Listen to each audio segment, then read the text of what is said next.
Good morning, everybody. It is Friday and it's 10 o'clock. It's time for 10 with Tim. Thank you for another good week in the Word. I appreciate you so much. I've said it before. I think it's amazing how quickly we can go just going verse by verse each day for 10 minutes. We are in Genesis chapter 31, verses 22 to 55. And again, I just can't believe how far we've come. I appreciate your faithfulness. I appreciate your comments. I appreciate your encouragement. I appreciate those of you who jump in and study with me and answer questions with me and really dig in. I think we're all growing, and I think we're becoming better students of God's Word. So thank you. I probably would not do it without you. So I appreciate you. Yesterday, we talked about how Jacob has his wives now and his grandchildren and his belongings, and he is escaping from the realm of Laban, his father-in-law. We mentioned how Rachel picked up the household gods, the little pocket gods, I called them. They're small enough to hide in the saddle of her camel, and that's where they are. And so they're escaping. Laban realizes they're gone. It takes him 3 days to miss them. Again, remember that Laban was in the sheep shearing time of year, which means he was in over his head with that very important time of year, usually away from home, usually with great fanfare and festivity. So it's not surprising that he didn't miss them. But 3 days later, he misses them. And 7 days later, he catches up to them. Now, he is pursuing them in hot anger. Make no mistake. He is angry. He is determined. And until God himself appears in a dream, Laban probably would have done something very, very differently. But God appears in a dream. Again, I hope that you're able to connect these dots. You're reading with me, and I immediately flash back to, I forget what chapter it is, where is it Abimelech has the dream when Abraham deceives him. You remember that? It's chapter 20, probably, where Abimelech has the dream, and God appears to him, and he speaks to God in the dream. And so again, it's interesting how in the stories of the patriarchs, those same themes continue to sort of echo. And so God appears to Laban in a dream and says, you keep your hands off Jacob. Don't you touch Jacob. Don't you harm him. And Laban must have enough fear of God in him to take that to heart, although he still pursues him, and there is the confrontation. When he finally catches up with him, it's just kind of funny, because again, these are both just the lionest, just you can't trust these guys, and Laban is just that guy. And he says, why didn't you say you wanted to leave? Well, I think you did. We read it, we talked about it. He asked to leave. But Laban only hears what Laban wants to hear. Hey, why didn't you tell me you wanted to leave? I would have thrown you a going away party. You're taking you didn't let me kiss my grandkids goodbye. I'd have had a pool party from the grandkids. I'd have ordered some pizzas. He's laid it on so thick, this guy, But anyway, the main issue here seems to be the theft of the household gods. It's something Laban immediately misses, and it's something that he accuses Jacob of stealing. It's really kind of interesting. I don't know if these, have actual cultic value to Laban. I mentioned over the last couple of days how I believe that he's probably more pagan than we realize. And perhaps those gods really have a spiritual, gravity for him. Maybe they are somehow made of precious substance. Maybe they're gold or silver and have some sort of material worth. I don't know. We don't know. We just know that Rachel found them important enough to take, and Laban now finds them important enough to retrieve. And Jacob himself finds it serious enough to say, oh, okay, if you find that somebody in my family stole, somebody stole those from you, then whoever stole them, they'll die. Obviously he doesn't know that Rachel has them. Obviously she didn't tell them. And obviously he shouldn't have made that promise. It doesn't amount to anything, but just realize that. He puts Rachel's life in danger there. It's probably some sort of premonition. She is going to die prematurely. I don't know.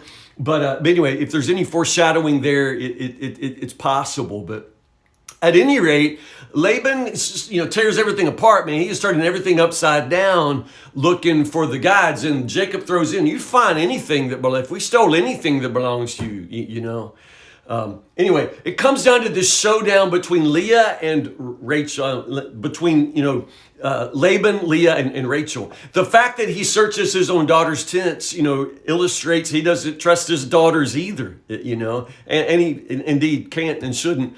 But I just bring all that to just point out the scene with Rachel, where she's literally sitting on the gods. She's sitting on them. And then she says, sorry, Daddy, I can't really get up. I'm having cramps. I'm in the way of women. That's what the Hebrew says. I'm in the way of women, which means that she's having her period. And I can't get up. Pardon me, Daddy, I can't get up. Now, Laban doesn't question. He immediately scoots away because, as you know, in the ancient world, if you go near a woman during her time of the month, then you become unclean. Not only that, anything a woman sits on during that time of the month is considered cultically or ceremonially unclean. And so this is, in many ways, an obvious sort of dismissal of those gods. I mean, this is the ultimate insult. Not only is she sitting on them, she's sitting on them during her period, if that's true. At any rate, it is the ultimate insult. These gods are now unclean and as untouchable as anything could possibly be. And that, in the Old Testament mind, is what the gods are worth. You understand that? It's just that insult, that incredible desecration, of those little false pocket gods. So there you go. As it turns out, Laban and Jacob end up forming a kind of truce. Now, how do you form a truce between two guys who would both, they'd stop and turn around and come back to you just to lie? I mean, they're liars. They're both liars. They're both just, rascals, untrustworthy. If that's who they are, that's who they've always been. So how do you have a binding agreement between two guys who lie all the time? Well, they do. And it's really kind of interesting and actually kind of beautiful. Now, first off, realize Laban doesn't yield anything. He basically says, everything you're calling yours, I just remind you, is mine.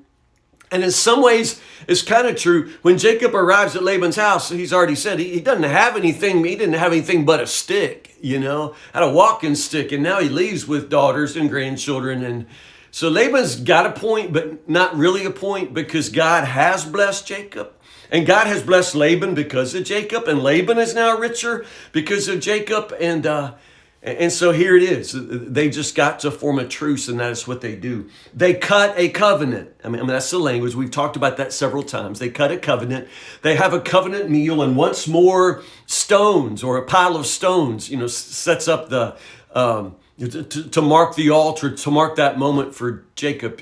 Go back, you can literally tell Jacob's stories by the stones, the stone pillow at Bethel, the stone he moved off the well, when he first meets Rachel, and now the stone, Mizpah, the watchtower stone. So how do you have an agreement between two guys who lie, two guys who cheat, two guys who can't trust each other? Well, their decision is, I can't trust you, but I'll trust God. God will be the witness between us. God is they call it the watchtower. God's going to keep watch right here. This is the boundary. You don't pass this line to come harm me. I won't pass this line to come harm you. And if either one of us does, we'll have to deal with God. God himself will watch from these stones, from this place. It's a way of putting the fear in both of them, because both these men don't really fear anything except possibly the Lord. Which brings me to one last thing. In verse 42 and in verse, 53, the only two places in Scripture where God is given a particular name, but Jacob refers to it as if it's a name we should know. He calls God the fear of Isaac. I think that's so interesting. And I wish I knew more. But we're never told about that name. There's never a place where, other than these two verses, where God is called the fear of Isaac. There's never a place where Isaac calls him the fear, but Jacob here just refers to God, Yahweh, as the fear. I love that. There's something, very reverent, awesome, and it's just that sense of fear and trembling, and I love that. But it's just a mystery. It's the only place where God is called the fear but I love it so much. I wish I knew more. Well, that's today. That's the week. We will pick up right there Monday morning. Oh, y'all, Monday is good, but Tuesday's better. We're coming toward the giant place where not only is Jacob going to have to face his past, he's going to have to face the face of God. He's going to come face to face with this God who he's always sort of kept at a distance. He's about to come a whole lot closer to this God and the fear of God than he's ever known. But it's going to be a blessing to him. I love you guys. Thank you for another good week in the Word. Thank you for your friendship. Thank you for the ways you encourage me. If you don't have a church home, Woodburn will be in worship 8 o'clock, 9:30, 11 o'clock on Sunday. I'm finishing up a sermon series about the church called Supernatural Unity. I would love to have you here in person or joining us on Facebook or YouTube. I know you know how to join me on Facebook and YouTube. I love you guys. I will see you Monday morning, 10 o'clock, Lord willing.